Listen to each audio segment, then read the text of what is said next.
Hey y'all, IrixGuy here, back again with another drone tutorial video. Be sure to check out 400orbelow.com if you haven't already, because that's my hub for everything drone. What I want to talk about within this video, and you've asked me several times, you know, what are the must-have things that I should get if I decide to get a Phantom 3 or maybe another type of drone. So first of all, I want to remind you, check the link within this video's description, 400orbelow.com,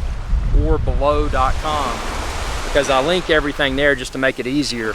But the things that I would recommend during the initial drone purchase would obviously be the drone, and you may want to pick up an extra battery. Maybe just maybe fly the one that comes with it first, and then decide if you want to get more batteries. But more than likely, you'll probably become hooked as soon as you get it. Something that I strongly recommend before even letting it go in the sky the first time, I highly recommend these quick disconnect prop guards that I use.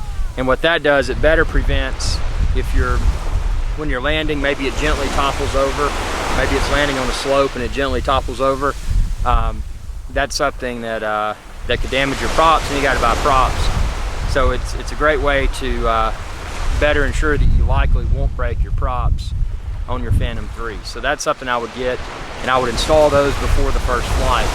And the good thing about the quick disconnects is that when you put it in your case, and that's another thing, you need a case, I recommend the waterproof and ruggedized case, the one that I carry, just because I can swim with it, it floats. But there's also backpacks, and there's also other types of cases. Like I said, I've got links to all of those on 400orbelow.com, so check the link within this video's description, because you want to protect it when you're going to and from filming locations. And the good thing about the quick disconnect prop guards is that they pop off, so you can put them in your case, and it's a very convenient thing. The other thing I would do, at a minimum, I would get a lens filter that's just like a UV filter, so that it better protects the Phantom's lens while it's flying. Because otherwise, what's going to happen if you hit small bugs, if you're in salty air like I am here today, and I'm in St. Kitts, and if you're flying above tropical waters, sometimes even if it's not raining, there's salty air that gets on it, and it adds that layer of stuff to your lens. And if you don't have a filter on your Phantom 3's camera, what's going to happen is that when you do take that off, and always use a clean microfiber cloth to clean it, but if you don't have a lens filter on it, you're cleaning the actual lens of the Phantom 3 camera itself. And there's a lot of people who say, oh, it's got a lens protector on it, and maybe that's true to some degree, but show me how to detach it, because to my knowledge there's no way with your fingers to take that on and off. So definitely put on a lens protector. And you could also get an ND filter. I've got several things. There's a lot that I use. If you want something really high end, I've got some Rage cams linked within this video's description. They've got ND filter, CPL filter, a variety of filters for your Phantom 3 that just work really, really well. Those are very high end. And then I've also got another very high end pack of filters. They're the Phantom 3 filters by Polar Pro, and you get 3 of those in a pack. So check the link within this video's description for that.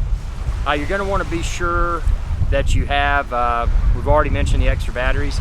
If you're flying with an iOS device like I do with the iPhone 6 Plus, maybe you're using one of the, and check the requirements, because not all of the older iPhones and iPads will work. So be sure that you've got one that's compatible. But if you do, something I would get, and again, you can find it on 400orbelow.com as well, is a short iOS cable, because that way you don't have the long cable when you're flying. It's just a short piece that goes from the phone or the iPad to the controller.